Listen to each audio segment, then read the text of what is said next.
Welcome back to the State and Local Sports Show here with Mark Tennis, the co-founder and editor of Cal High Sports. It is Sac-Joaquin Section football playoff time still. We are heading toward the championship game for Division 7 that is already this weekend on Saturday, and Brookside Christian is in there playing two-time defending champion Stone Ridge Christian of Merced. And Mark does a weekly column for us here at The Record and RecordNet.com. This week he talks a bit about Brookside, their bowl game potential. And, last year, the first year of this new expanded state playoff system, we saw the smallest divisions have a play-in game before they even reached a Northern California bowl game. But that doesn't have to be the case, and obviously looking ahead here, assuming Brookside Christian wins, they may not have to play a play-in game. What's the scenario you see where that might happen? Well, actually, this year we have two play-in games, not just one, because there's an extra team in the NorCal side of the board from the North Coast section because of the creation of their open division. So there's actually two play-in games. However, there is a couple scenarios where I think Brookside might not be in a play-in game. Number one, I think the two bottom teams on the board are going to be from San Francisco in the northern section in Division 5. So I'm pretty sure that's going to be one of the two play-in games. But the key will be, is Brookside going to be the team waiting to play the winner of that game, or are they going to be in a play-in game themselves? I think some of it depends on what happens in Division 6 in the section between Bradshaw Christian and Amador. If Bradshaw were to win Division 6, there's a lot of history, as many people know, between Brookside and Bradshaw being in the same division, a lot of different sports. There might be a strong inclination for the CIF to match those two together in a play-in game. That play-in game could be in Division 6A at the bottom. In other words, so you have a 4-team bracket at the bottom, or they could make it in the bracket above. It's hard to know. What also could happen if Amador wins more easily, I think the CIF might not want to have the play-in game. They may have instead maybe higher up on the board. In other words, in Division 5, between like Amador playing a team like East Nicholas. Those would be two very good teams against each other. Instead of having one of the two romp over somebody else, the two just play each other higher up on the board. So it's kind of interesting scenarios to go over. The most important thing for Brookside, however, is just to get eligible. Win the game on Saturday against Stone Ridge, because if you don't win, you're not in at all. Now, in small school football, not to say there's an edge in terms of rebuilding quickly, but you get a handful of talented players. Maybe in their case, they have a new coaching regime.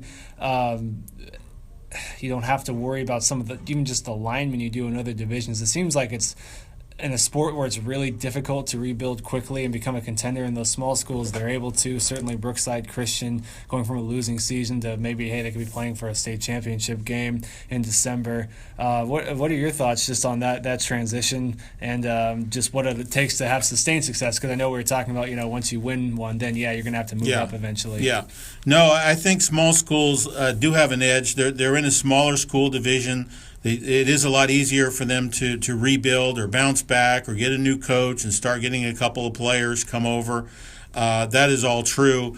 However, as we've seen, once they win in one division, there are now a lot of mechanisms both at the section and state level where schools are going to have to move up and play tougher teams. East Nicholas, for example, was the winner of the 6A state title last year. We know they're going to be in a higher division this year, maybe even two divisions higher on the board this next year. So then it gets harder and harder as you keep moving up, as Central Catholic is finding out in Division 2. They may have a hard time this week against Jesuit. So I think they have an edge early on, but if they keep winning, it's hard to sustain that in the playoffs.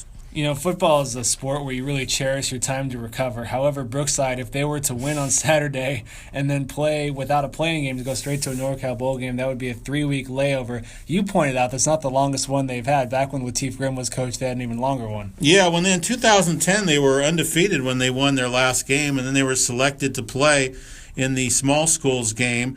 At the time, the enrollment level was 400. And so Brookside was selected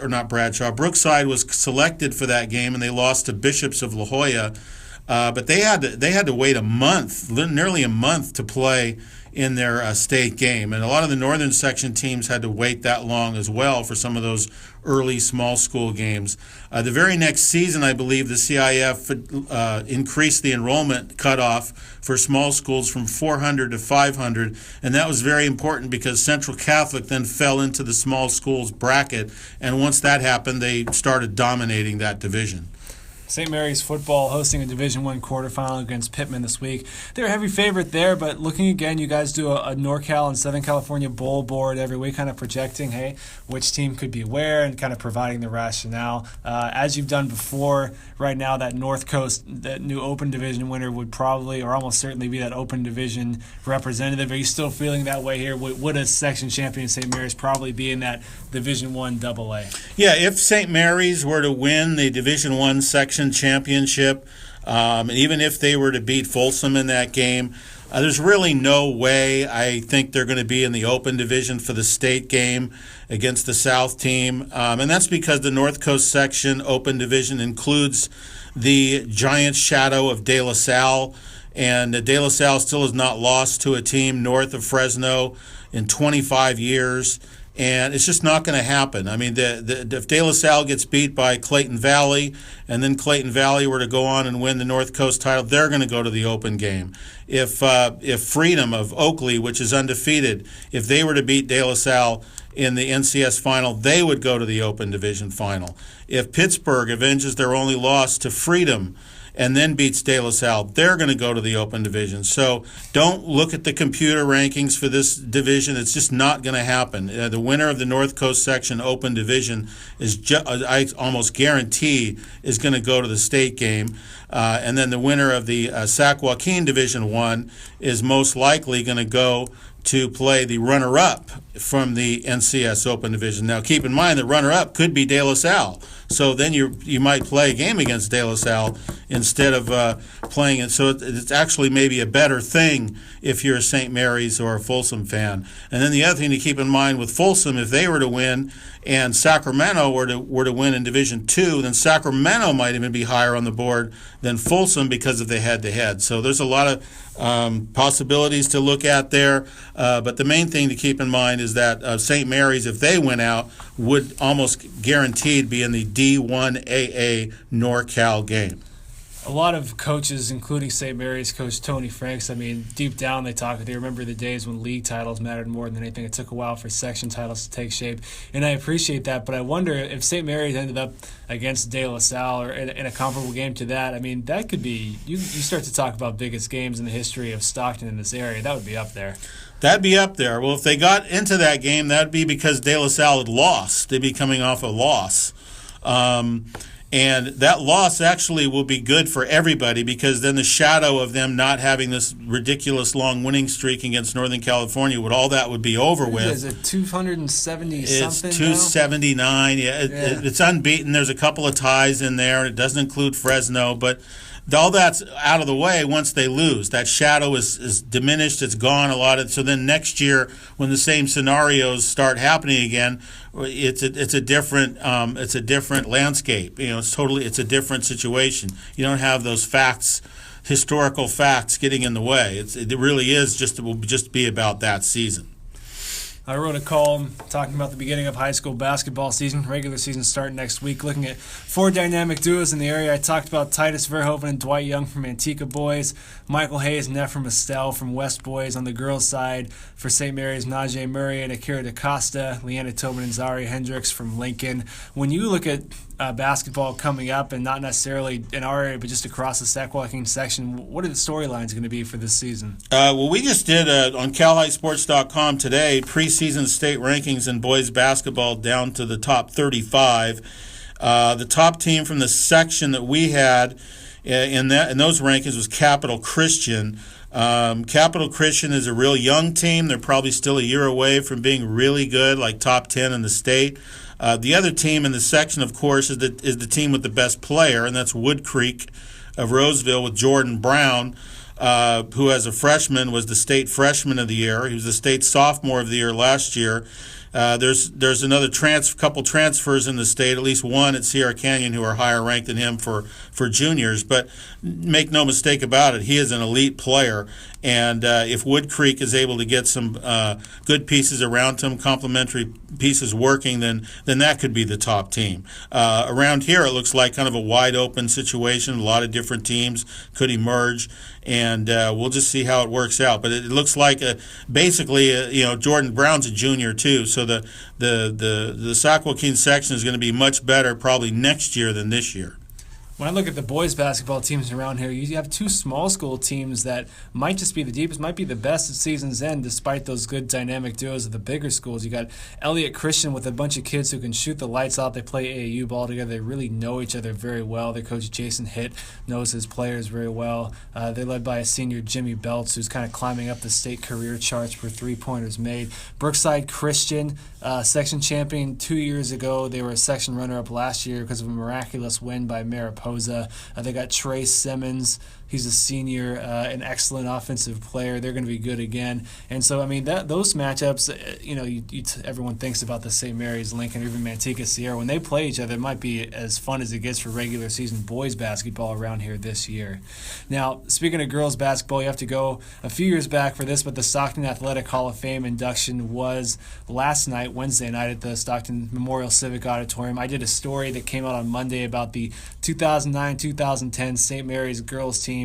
What a team it was. One of 7 state titles for Coach Tom Gonzalez, one of 8 for the school. This one was 34-1, ended the season on a 27-game winning streak. They had 2 McDonald's All-Americans in Chelsea Gray, and I'm not going to pronounce this right, but I'm going to guess a Fury Jim Rigby. You are right. There you go. That was a complete guess. Allie Gibson played at Oregon State, a couple other talented future college, maybe pro players. But for you, when you think about that team, it reminds you of a headache. Could you explain? That was a nightmare scenario, and for people that do rankings, was 2010, and St. Mary's girls were right in the middle of it. What happened was St. Mary's that year, their only loss was to Mater Dei in the Arizona Tournament of Champions. And then the very next week, Mater Dei lost to Brea Olinda, also a California team.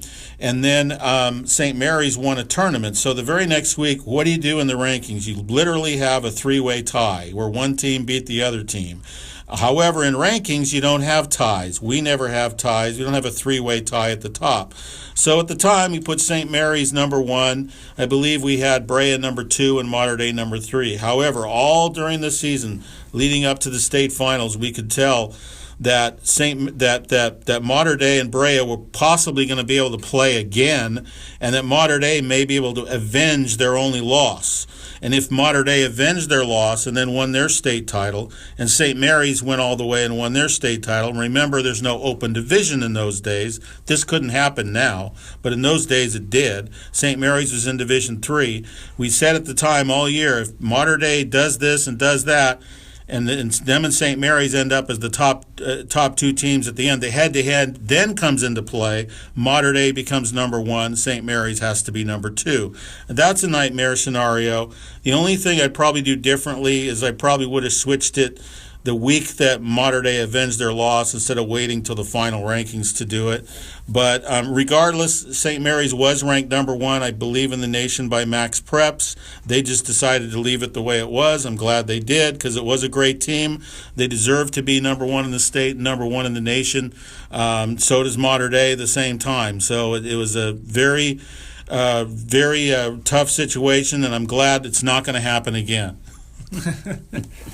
Now, our last item of the afternoon, you're heavily involved in the Lions AllStar football game, and it's a long process. You guys are just starting now to try and pick some coaches. What do you look for, especially considering there are some very successful coaches this year specifically, but those who have had the experience before who have had success over time? Yeah, right now the Lions All-Star football game is in the process of choosing the coaches of the 2 teams. And first of all, you're looking at coaches who had their teams in the playoffs. That's in the bylaws that you have to choose a coach who had their team in the playoffs. That's number 1.